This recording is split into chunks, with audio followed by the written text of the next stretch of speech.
Hello, guys. Hi, my name is Josh Likiron, and welcome to my first ever vlog and my first ever YouTube channel named Josh Perspective, the Opinionated Nothing.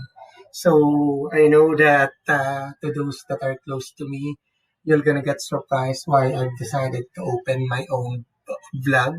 But I think right now, this is the right time to let me provide my insights and opinion to certain topics that I have an expertise, as well as to the topics whom I think it's very important for me to share my opinion, whether my audience will gonna like it or not.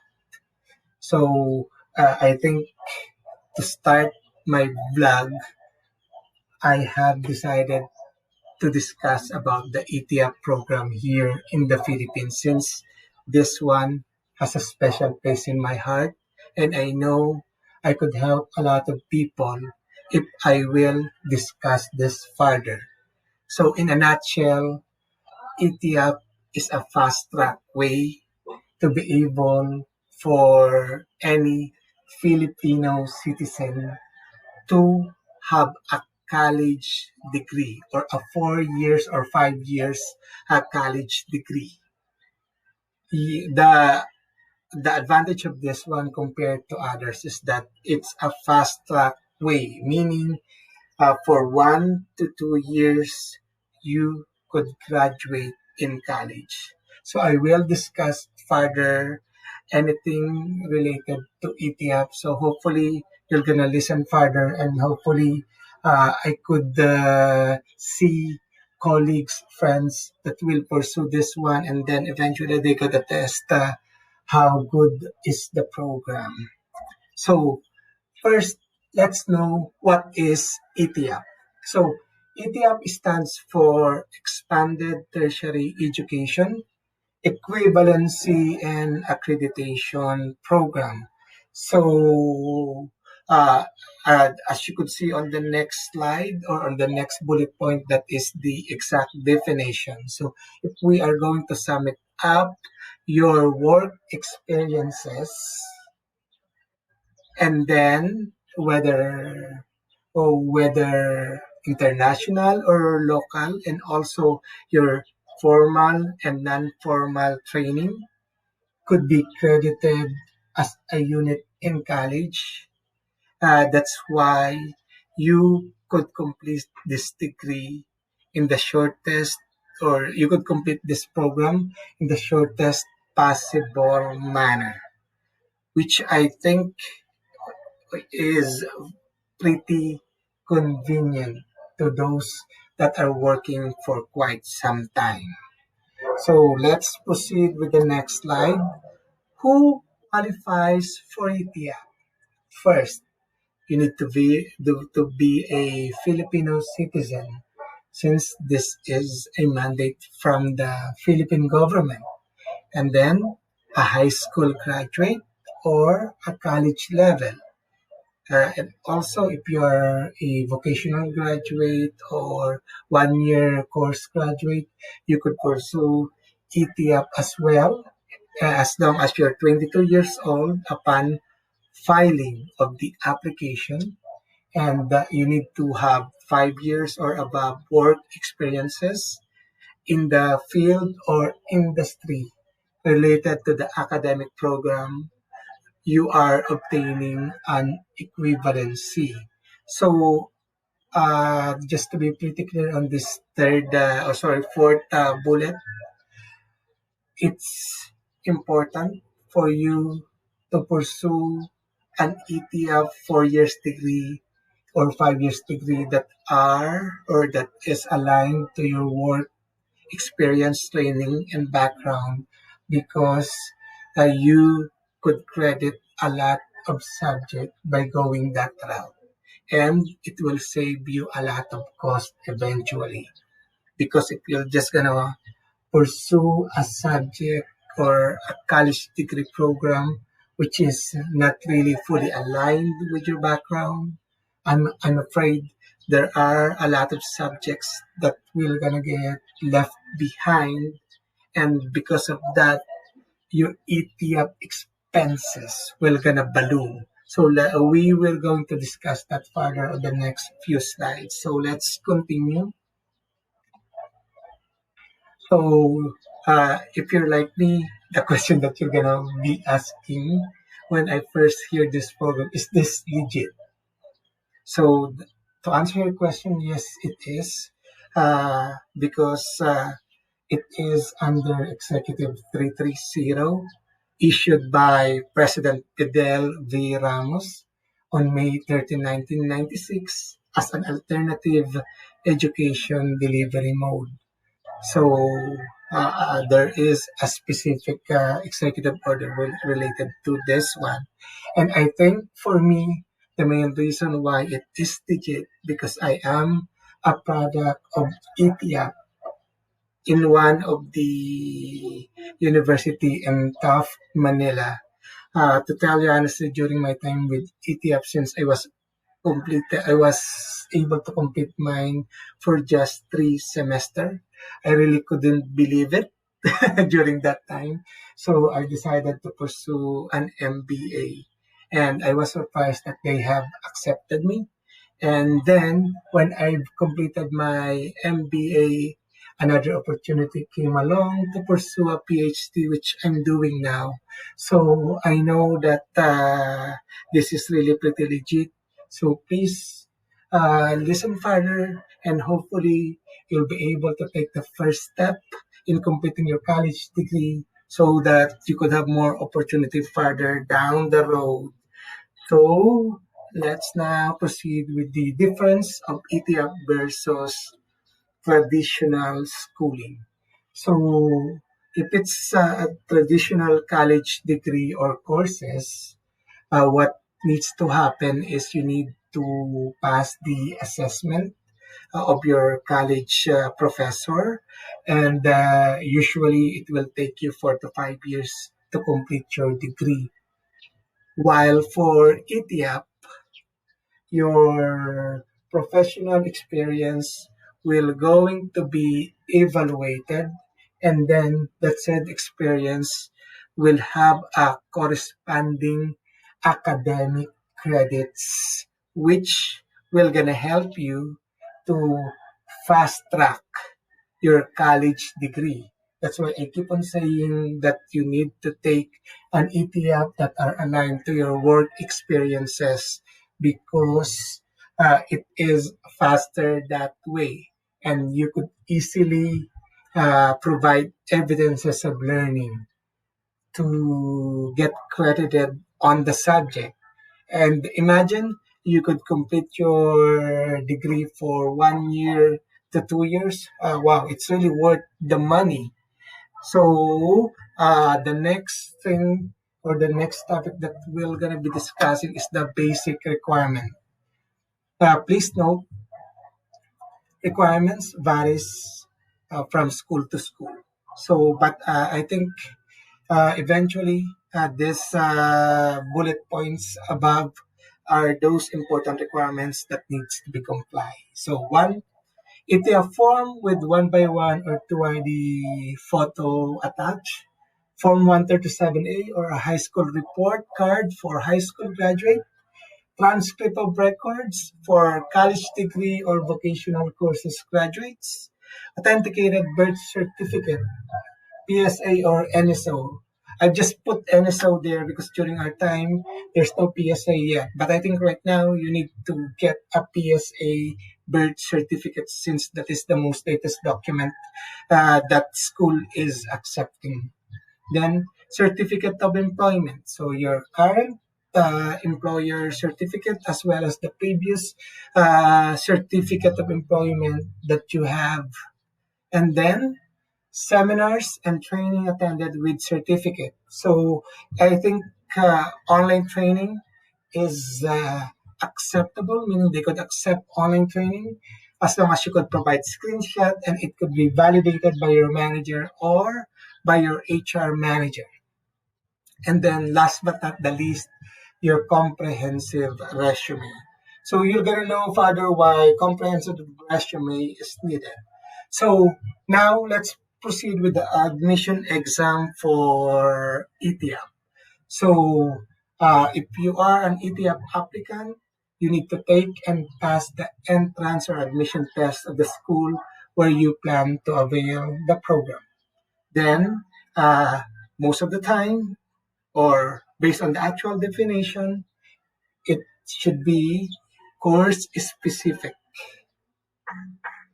Exam should be more course specific, unlike the traditional college entrance examination where it's just testing your general knowledge. So I will gonna reiterate again.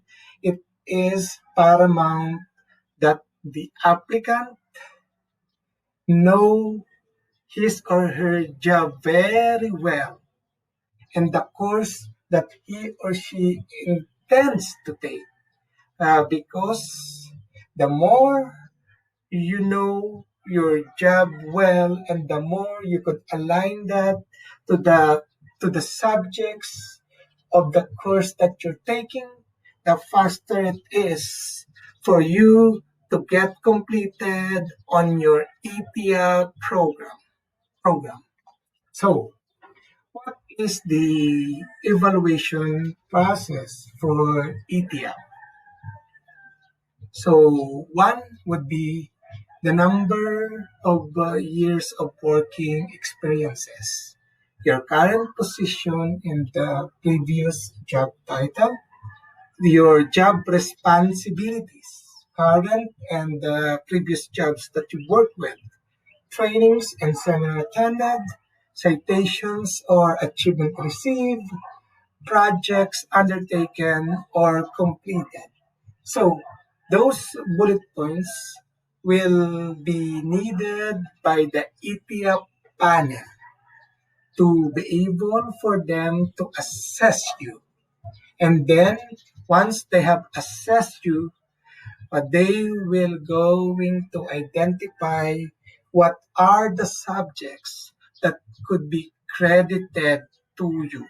So technically, I put on the last bullet points here where applicant interview to further validate those that can be clearly validated on the above details or to ensure that the above is accurate. That's not the case most of the time. And to tell you honestly, the reality is, if you want to enroll for ETEAP, you're just going to take the normal college admission test. Once you get inside, that's the time that you're going to fulfill all of the requirements of the school as well as of the ETEAP program.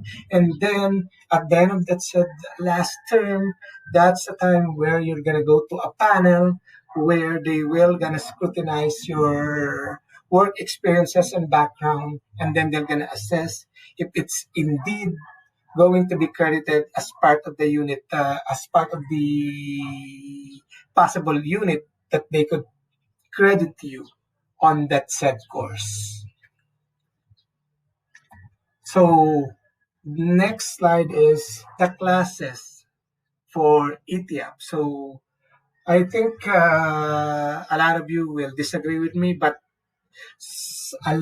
most of the time it is the same as the usual college stuff where there is a classroom lecture, reporting, discussion, oral recitation, and also student needs to provide reaction papers and assignment. But then again, it varies per school because there are certain school where ETEAP program is happening only by Saturday and Sunday because they know that most of the employees working from Monday to Friday. And for ETEAP program, even before the pandemic, a lot of it are all online so that it will gonna be faster for all, including the student and the professor, and also it is the most convenient way to the student to attend, especially if they are really too busy with a lot of things related to work wise and other things that they're doing in their life. And I think right now, for the most important thing that you need to keep in mind is the bullet number three. So the main advantage is that the length of years going to school is shorter because of the straightforward and fast-paced lessons. So let's continue.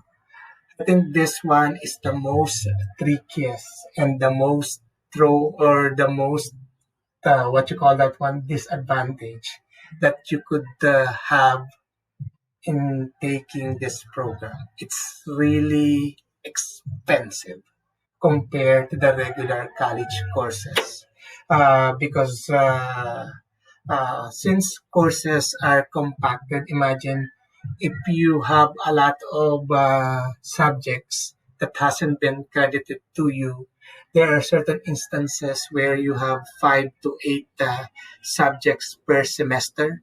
That's why the cost could be 2 or 3 times higher.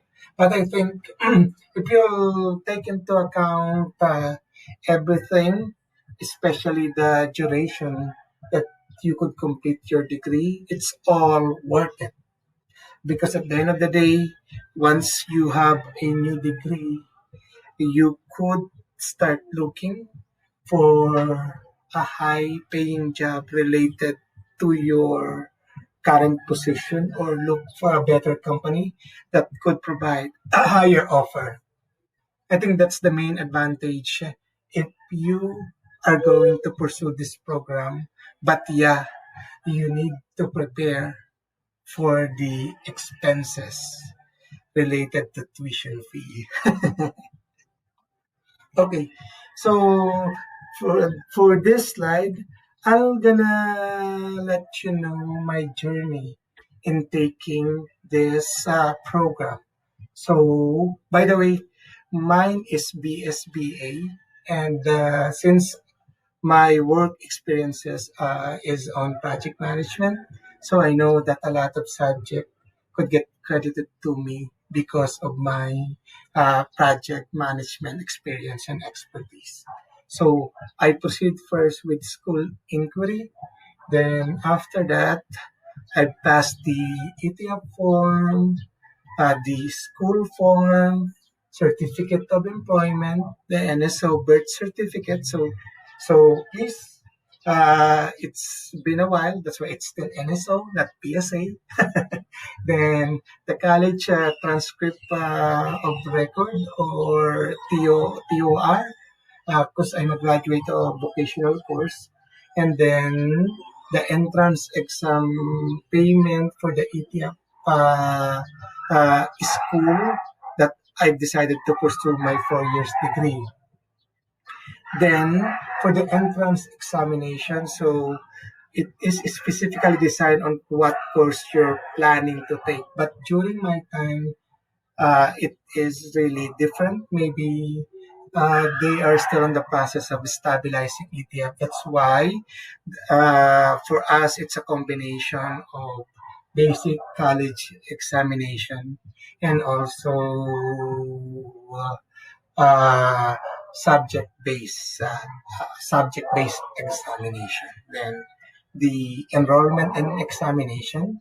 Then the next part is crediting of the past subject on my entrance exam results and also on my college degree for my selected course, which is BSBA. So that's for one sem. This is for the first sem. Then afterwards, we start preparing all of the needed papers for CHED as well as the requirements of the school ETEEAP program. And then there is a school ETEEAP head that has walked us through on how we could create a portfolio of learning evidences. So portfolio of learning evidences is just like a very comprehensive resume where you're gonna be discussing all of the trainings that you've taken and also you'll be discussing the jobs that you work with. The purpose of that one is you will start relating all of the other subjects that are not credited to you yet, so that you could have a fighting chance in order for that said subject to be credited to you once the assessment will happen with the ETEEAP. So with the ETEEAP panel. So as you could see on the screen, after we have completed the portfolio of learning evidences, there is an ETEEAP panel interview. That is to validate the major and minor subject that could be credited right away aside from the credited subject with your entrance exam in previous related course in college. So bottom line is you really need to do your homework and prepare well, because the more that you are well prepared, the more subject could be credited to you. Then the lesser the subject, the lower the cost, the faster that you could complete your degree.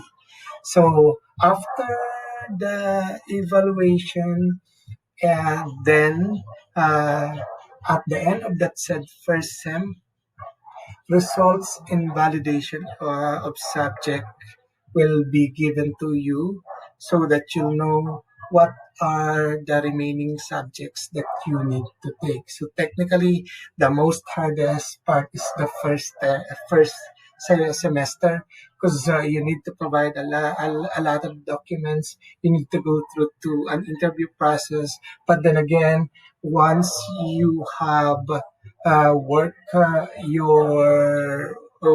all of the things related to the subjects that gonna get credited to you, you will going to have a lot of subjects that will gonna get credited to you. Just like on my end, after the completion of the first sem, I only have 6 to 8 remaining subjects, if my memory serves me right. So that's the one that I've completed on the last 2 semester to go to successfully complete my ETEEAP.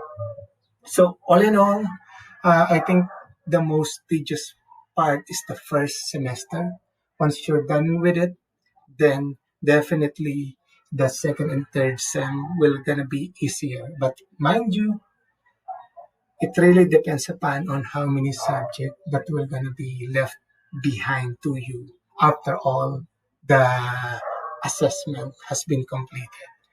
That's why take this very seriously. The more you take it seriously, the more you could complete this in the fastest possible manner. And also, by the way, before I end this call, I just want to say thank you to all the people that has helped me to complete my ETEAP journey, just like Sir Chims Villatito. He is our ETEAP head, and he made our life easier. And he is also willing to adjust his schedule to be able for our course to be as smooth sailing as possible. And also to Dr. Estrelita Bautista. Uh, because of her, we're able to uh, enroll on the ETEEAP program, because aside from the school inquiry, uh, Dr. Bautista is the one who has visited our previous company, where she's the one who has explained what is ETEEAP all about. And because of that, we're able to really get the logic and the importance of the program. That's why a lot of us has completed the degree on my previous company. And then, aside from that, I would like to thank as well Jay Bautista, as because he is ahead of me with this ETEEAP program. That's why I've asked him a lot of questions related to the program, and also other things that are not clear to me, which made it more clearer and got me more convinced than ever to complete the course. And also to my previous colleagues, manager, Debbie Covey, and all of my friends, family for really helping me to complete this degree. That's why I was able to move with my career, and I was able to have a lot of opportunities that came along after completing my degree. Thank you guys, and hopefully we'll be able to see each other again after the pandemic. And for those that feel this one makes sense, hopefully you could like and subscribe to my channel. And please expect more videos to come. And hopefully this one will gonna help a lot of people, especially those that are not yet a 4 years degree graduate, to be able for them to have a better career someday, just like me. Have a great day, guys, and thank you for listening to my boring voice. Bye bye.